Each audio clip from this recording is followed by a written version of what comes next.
Humanity is beginning to colonize space. Before colony ships arrive, habitation vessels are appointed terraforming missions. The Aurora was one such vessel. During its descent, the Aurora was struck by a mysterious energy pulse, resulting in catastrophic hull failure.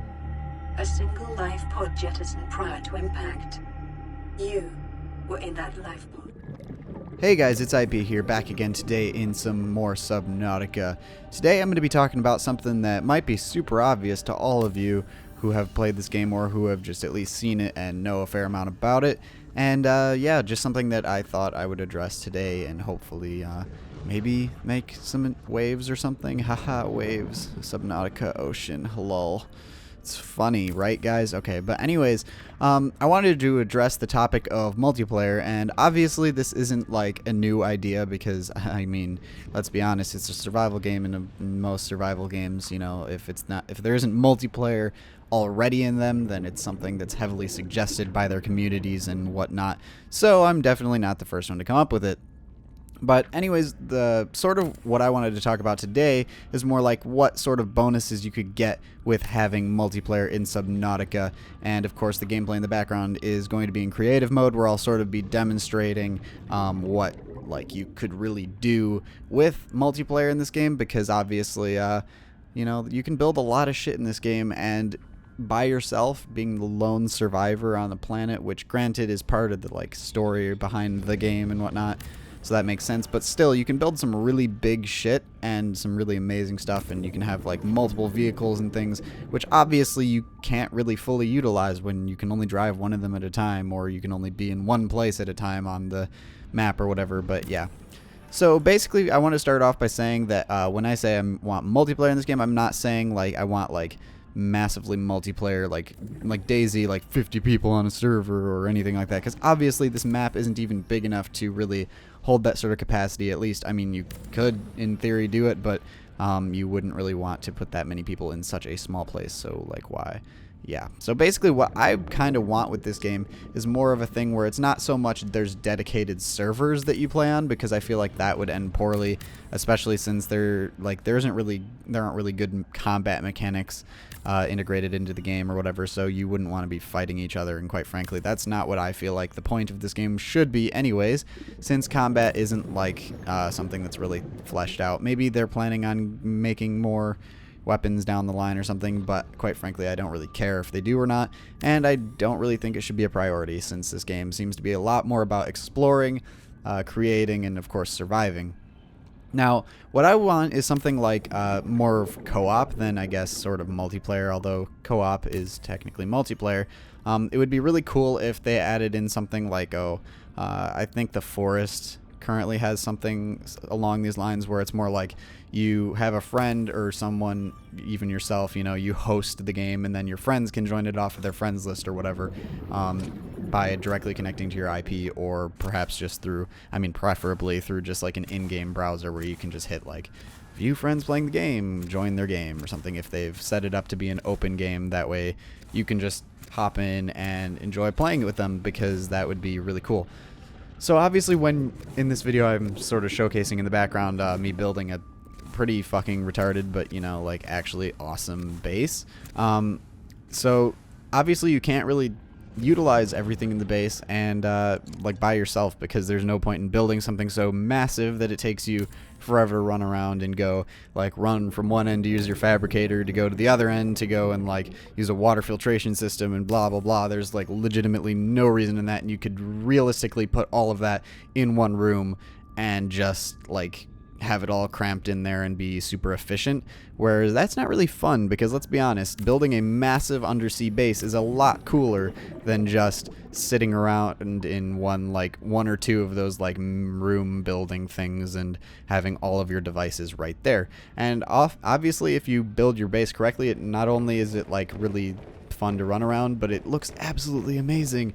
And granted, I am running on experimental right now, and quite frankly, I haven't run on the like current build or whatever, the non-experimental build, in a while, because I have just sort of left it on experimental, and a lot of those things, a lot of the updates, I guess you could say, that are in experimental are very amazing. Like lighting overhauls have been freaking amazing. Nights look so good now. Like, it's very dark, and that really, like, when you look at your underwater base and it's all lit up and all the water around it's super dark and everything, it really adds to the atmosphere of the game, and it looks absolutely fantastic.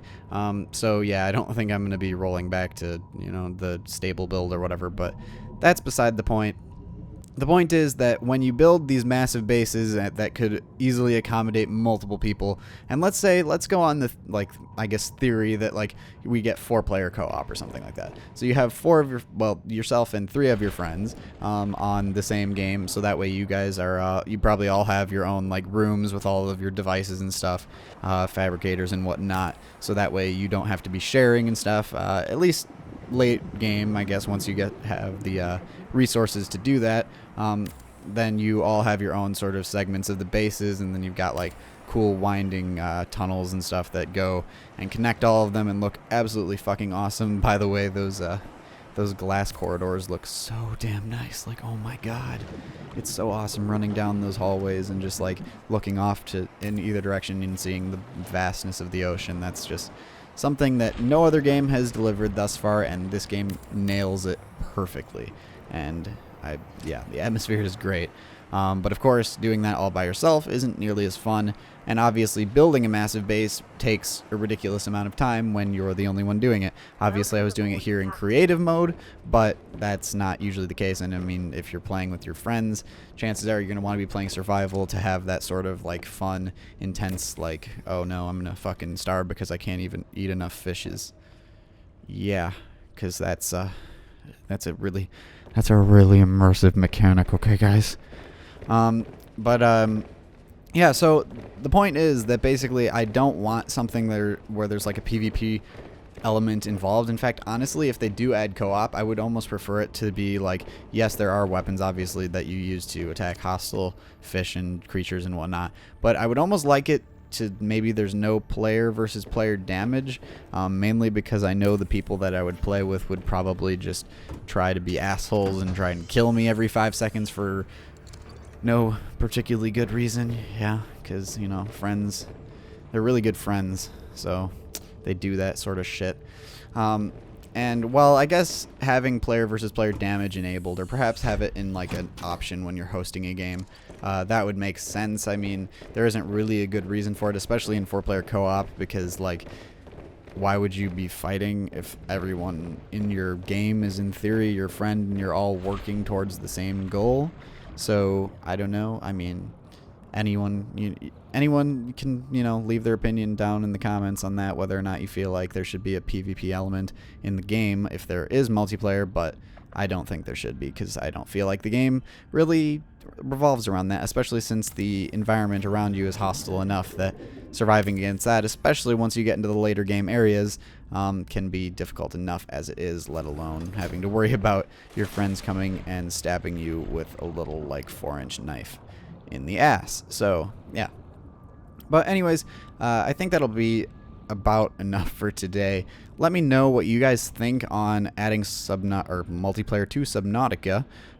It's obviously easier said than done, because, you know, adding multiplayer to a game includes, like, a whole host of new problems, and for those of you who, I mean, don't know, it's kind of difficult integrating a lot of those mechanics and making all of your clients sync up with each other and stuff like that, since obviously when things happen in one person, it has to be sent to everyone else and blah blah blah. Without getting into too much detail, it's not really as simple as it sounds. It's not just like, hey, I want Just Cause 3 to have multiplayer. Why doesn't it have multiplayer? Just integrate it. Yeah, there's a lot more to it than that. But yeah, that's probably pretty obvious to most of you. So yeah. Anyways, guys, thanks for watching. Let me know if you want to see some more Subnautica in the future, like perhaps just an actual survival game of it. On experimental, obviously, because that's, at least for the moment, where all the good shit is, like the graphics and so much awesomeness, and yeah. But yeah, I'm going to stop rambling for today. Thank you very much for watching, and I'll see you in the next one.